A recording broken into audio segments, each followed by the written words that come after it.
எல்லா புகழும் ஏக இறைவனவனுக்கு. அன்பார்ந்த சகோதர சகோதரிகளே, உங்கள் அனைவரின் மீதும் இறைவனின் அன்பு மருளும் என்று வரவட்டுமாக.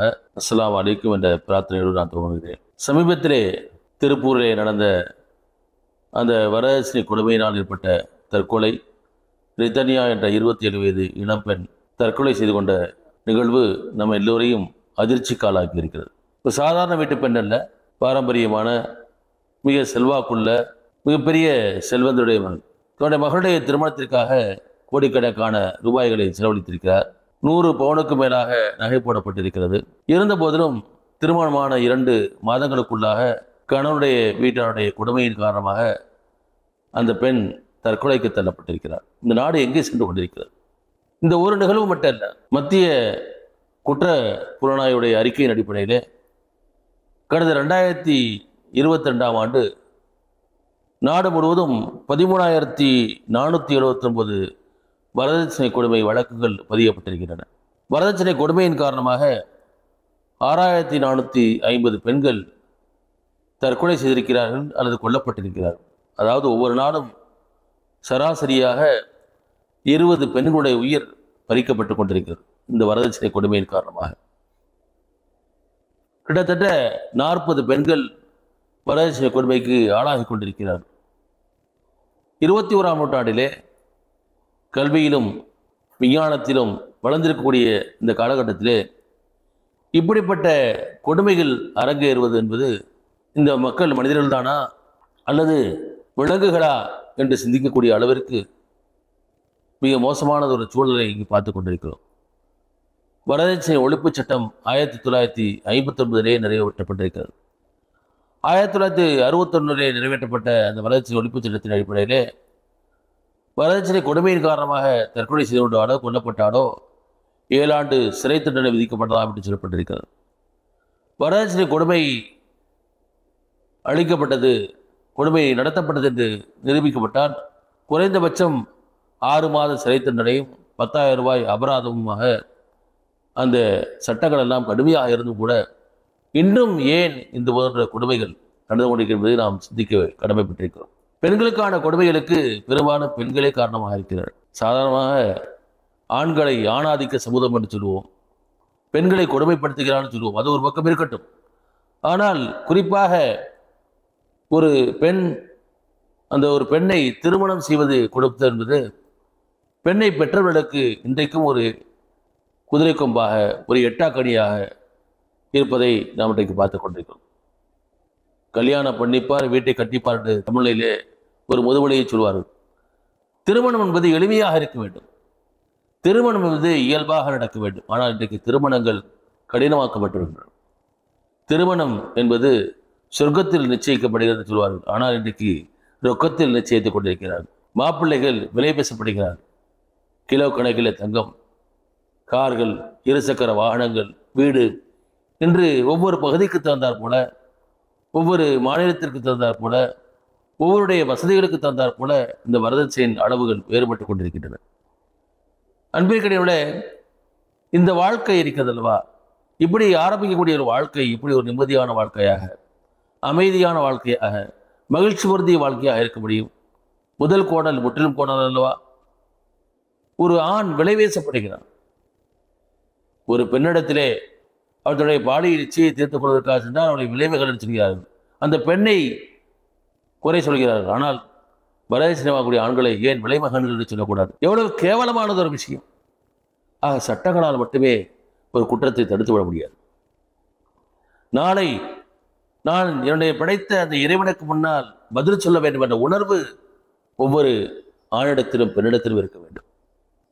அந்த உணர்வை ஊட்டி நம்முடைய குழந்தைகளை நாம் வளர்க்க வேண்டும். பணம் மட்டுமே பிரதானம் அல்ல, பணம் பத்தும் செய் என்பார்கள். ஆம், பணம் உயிரையும் பறிக்கிறது. இதற்கெல்லாம் காரணம் பேராசை தான். இன்னும் வேண்டும் வேண்டும், நான் உழைக்காமல் பணக்காரனாக வேண்டும், பிறருடைய உழைப்பை சுரண்டி வாழ வேண்டும் என்ற ஒரு அதீதமான ஒரு போக்கு, ஒரு கொடுமையானது ஒரு போக்கு தான் இது போன்ற வரதட்சணை கொடுமைகளுக்கும் வரதட்சணையின் காரணமாக இது போன்ற உயிரிழப்புகளுக்கும் காரணமாக இருக்கிறது. இதற்கு என்னதான் தீர்வு இருக்கிறது?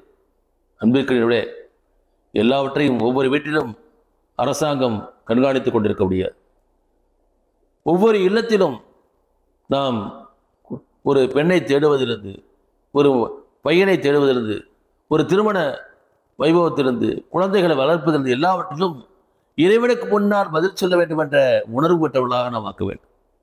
அதனால்தான் நபிகள் பெருமானார் ஸல்லல்லாஹு அலைஹி வஸல்லம் சொல்லியிருக்கிறார்கள், திருமண உரைகளிலே ஓதப்படக்கூடிய திருக்குர்ஆன் வசனங்களிலே இத்தகுல்லா, இறைவனுக்கு நீங்கள் அஞ்சிக் கொள்ளுங்கள், இறைவனுக்கு அஞ்சிக் கொள்ளுங்கள், இறைவனுக்கு அஞ்சிக் கொள்ளுங்கள் என்று மீண்டும் மீண்டும் ஞாபகம் ஊட்டியிருக்கிறார். இந்த ஒப்பந்தம் உங்கள் ஒரு ஆணுக்கு பெண்ணுக்கு இடையே நடந்தாலும் கூட, ஒட்டுமொத்த இந்த சமூகத்துக்கு முன்னால் நடந்தாலும் கூட, இந்த ஒப்பந்தத்தை நாம் இறைவனுக்கு முன்னால் நிறைவேற்றியிருக்கிறோம். இந்த இருவருக்கும் இவர் லைஃப் பார்ட்னர்ஸ், ஆண் பெண்ணுக்கு அடிமையோ பெண் ஆணுக்கு அடிமையோ இல்லை, இருவரும் ஒரு வாழ்க்கை இருக்கக்கூடிய இணையர்கள் என்ற அடிப்படையிலே இருவருக்குமான சம பங்களிப்பு இருக்கிறது. அன்பிற்குரியவர்களே, இங்கே இந்த விஷயத்துக்கு இன்னொரு காரணம் என்ன தெரியுமா? ஒரு பொசசிவ்னஸ். என்னுடைய மகன் எனக்கு மட்டும்தான் சொந்தம் என்று ஒரு தாய் நினைப்பதிலே எந்த விதமான தவறும் கிடையாது. ஆனால் திருமணத்திற்கு பிறகு அவனுக்கென்று ஒரு மனைவி இருக்கிறாள், அவனுக்கென்று ஒரு குழந்தை இருக்கிறது. ஆக இந்த அன்பு அங்கே பங்கிடப்படுகிறது. இதை ஏற்றுக்கொள்ளக்கூடிய மனப்பக்குவம் இந்த பெண்களுக்கு வர வேண்டும். மாமியாராகக்கூடிய மாமியாரும் ஒரு காலத்தில் மருமகனாக தான். அவர்களுக்கு என்ன எதிரா, நான் பட்ட கஷ்டத்தை என் மருமக படக்கூடாது, படணுமா? குறிப்பாக யாம் பெற்ற இன்பம் பெருக வையகம் என்பதுதான் நம்முடைய முதுமொழி. ஆனால் இன்றைக்கு என்ன பண்ணியிருக்கிறா, நான் பட்ட கஷ்டத்தை இவ்வளவு படணும். இது எவ்வளவு ஒரு சேடிசம்! இது எப்படி ஒரு வக்கிரமான எண்ணம் என்பதை நாம் கவனத்திலே கொள்ள வேண்டும். மாமியார் உழைத்தால் மண்குடம், மருமகள் உழைத்தால் பொன்குடம் என்று சொல்வார். தன்னுடைய ஒரு மகளைப் போல மருமகளை பார்ப்பதற்கு, அதனால்தான் தமிழ்ல மருமகள் சொன்னாங்க.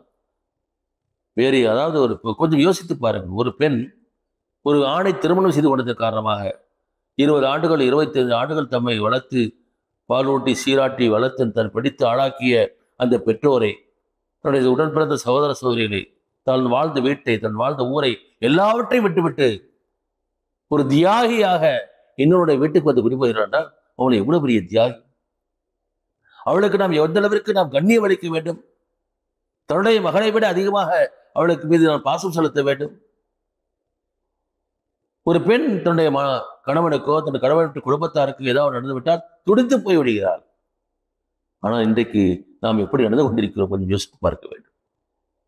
இந்த சட்டத்திலிருந்து நீங்க தப்பித்து விடலாம், இந்த சமூகத்திலிருந்து தப்பித்து விடலாம். இன்றைக்கு இந்த கொலையிலே தற்கொலைக்கு தூண்டிய அந்த கணவனும் மாமியாரும் மாமனாரும் அல்லது கணவன் வீட்டாரும் சட்டத்தின் ஓட்டைகளிலே புகுந்து தன்னுடைய செல்வாக்கால் தப்பித்து விடலாம். ஆனால் நீங்கள் அறிந்து கொள்ளுங்கள், நம்மை படைத்து பரிபாலித்து காத்து கொண்டிருக்கக்கூடிய அந்த இறைவனை பிடித்து ஒருபோதும் தப்பிவிட முடியாது. இந்த உணர்வு தான் மனிதனை தீய செயலிலும் தடுக்கும். அன்பிற்குரிய நேயர்களே, சகோதர சகோதரிகளே, அடுத்த தலைமுறையை நாம் இறைவனுக்கு முன்னால் பதில் சொல்ல வேண்டும் என்ற உணர்வோடு நாம் வளர்த்தெடுக்க வேண்டும். நாம் செய்யக்கூடிய ஒவ்வொரு செயலையும் இறைவன் கண்காணித்துக் கொண்டிருக்கிறான். நம்முடைய செயல்கள் எல்லாம் அங்கே பதிவு செய்யப்பட்டு கொண்டிருக்கின்றன. நாளைக்கு மறுமையிலே, என் மரணத்துக்கு பிறகு வாழ்க்கையிலே, நாளை மறுமையிலே நான் இறைவனுக்கு முன்னால் பதில் சொல்ல வேண்டும் என்ற உணர்வை ஊட்டக்கூடியவர்களாக இருக்கும். இன்னொரு விஷயத்தை பார்க்கலாம். இன்றைக்கு நாம் செய்யக்கூடிய, நான் அனுபவிக்கக்கூடிய இந்த பிரச்சனைகள் நாளைக்கு நம்முடைய பிள்ளைகளுக்கு வரலாம், நம்முடைய பேர பிள்ளைகளுக்கு வரலாம் என்ற விஷயத்தையும் நாம் கவனத்தில் கொள்ள வேண்டும். அன்புக்குரியவர்களே, நாம் இறைவனுக்கு அஞ்சிக் கொள்வோம், இறைவன் என்னை கண்காணித்துக் கொண்டிருக்கின்ற உணர்வோடு வாழ்வோம். அப்படிப்பட்ட ஒரு ஒழுக்கமிக்க சமுதாயத்தை, நாளை இறைவனுக்கு முன்னால் பதில் சொல்ல வேண்டும் என்ற ஒரு அக்கௌண்டபிலிட்டி இருக்கக்கூடிய சமுதாயத்தை நாம் உருவாக்குவதற்கு வல்ல இறைவன் உங்களுக்கும் எனக்கு வரணுவானாக. எல்லா புகழும் இறைவனோடு உண்டு.